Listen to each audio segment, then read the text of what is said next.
की राजधानी कोमल नगर है। इस सूबे में नगर और कस्बे अधिक संख्या में निवासी बुद्ध धर्म को मानते हैं। कृषि करके जीवन निर्वाह करते हैं, अनाज यात्रियों के हाथ बेचते हैं, किसी बात को शीघ्र स्वीकार कर लेते हैं। उन्हें खेल-कूद तथा प्रसन्नतापूर्वक जीवन बिताने के अतिरिक्त और कोई काम नहीं है। तो चूँकि इनका थोड़ा-सा एक व्यापारिक वर्चस्व है यहाँ पर दिखाई देता है। यह सूबा जो है 2 रेगिस्तानों के बीच में फैला हुआ है, जिनमें से एक रेगिस्तान लोप कहलाता है और कोई नया आदमी जब इनके घर आता है तो यहाँ के लोग उसे अपनी स्त्री को सौंप देते हैं। क्या करते हैं? बड़ा बढ़िया ये एरिया है, मस्त है वो तो। मस्त एरिया है, कोमल प्रांत, ठीक है? तो कोमल प्रांत के जो बुद्धिस्ट निवासी हैं, तो कस्बे में इनकी संख्या अधिक होती है और निवासी बुद्ध धर्म को मानते हैं, कृषि करके अपना जीवन का निर्वहन करते हैं, अनाज यात्रियों के हाथ बेचते हैं, वे किसी बात को शीघ्र ही स्वीकार कर लेते हैं, उन्हें खेल-कूद तथा प्रसन्नतापूर्वक जीवन बिताने के अतिरिक्त और कोई काम नहीं रहता है। यहाँ सूबा 2 रेगिस्तानों के बीच में फैला हुआ है, जिनमें से एक रेगिस्तान लोप कहलाता है। जब कोई नया आदमी इनके घर आता है अतिथि के रूप में, तो ये लोग अपने उस अतिथि को जो है अपनी स्त्री सौंप देते हैं, ठीक है? उस स्त्री के साथ खूब मज़े उड़ाए, इस उद्देश्य से कि नया-नया मेहमान आया है।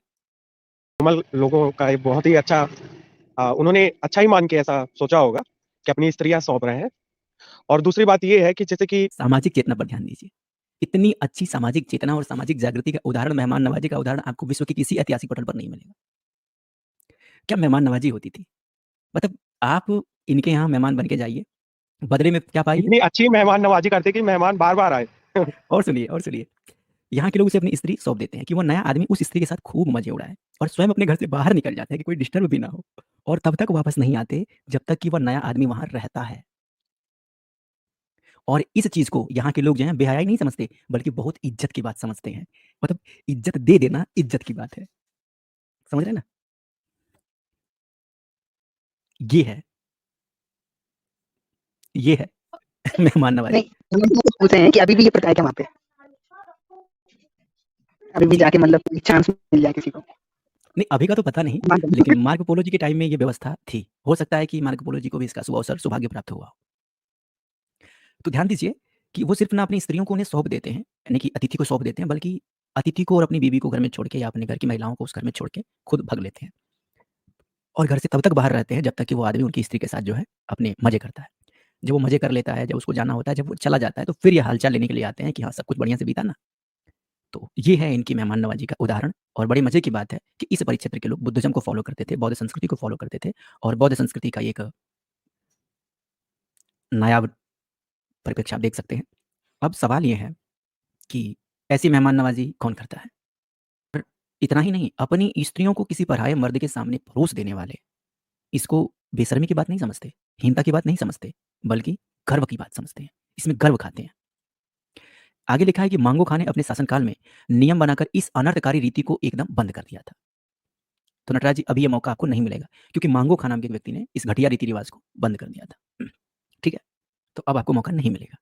3 साल तक तो लोगों ने किसी तरह से इस आज्ञा का पालन किया, किंतु जब देखा कि ज़मीन से अब अच्छी पैदावार नहीं होती और तरह-तरह की दैवी विपत्तियाँ पड़ती हैं, तो एक उपहार योग्य वस्तु लेकर बादशाह के पास गए और उससे प्रार्थना की कि यह रीति हमारे पूर्वजों के समय से चली आई है और हम इस रीति से उनके देवता को प्रसन्न होकर उन्हें हर तरह से अच्छी-अच्छी वस्तुएँ देते हैं।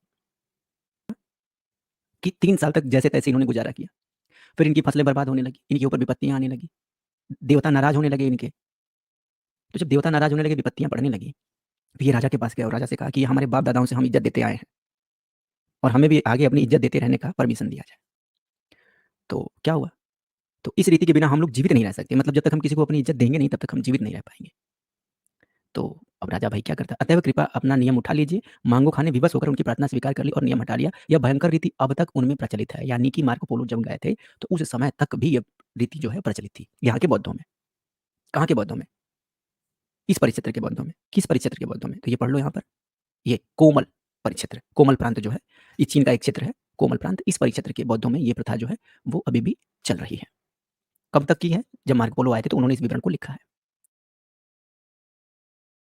तो ये आप देख सकते हैं। बाद उसमें ये भी बताया और कि मांगो खां ने फिर वापस चालू कर दी थी वो प्रथा। हाँ, बिल्कुल, बिल्कुल। चूँकि अब जब ये मांगो खां के पास पहुँच गया ना, कहा कि हम लोग बिना इज़्ज़त दिए जीवित नहीं रह सकते।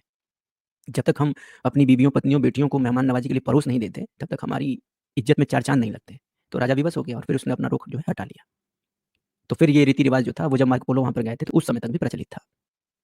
तो देखिए, आपने पूरी देश दुनिया घूमी होगी, पूरा ब्रह्मांड आपने घूमा होगा, लेकिन इतनी सुंदर और अच्छी मेहमान नवाज़ी का उदाहरण आपको विश्व इतिहास में कहीं नहीं मिलेगा।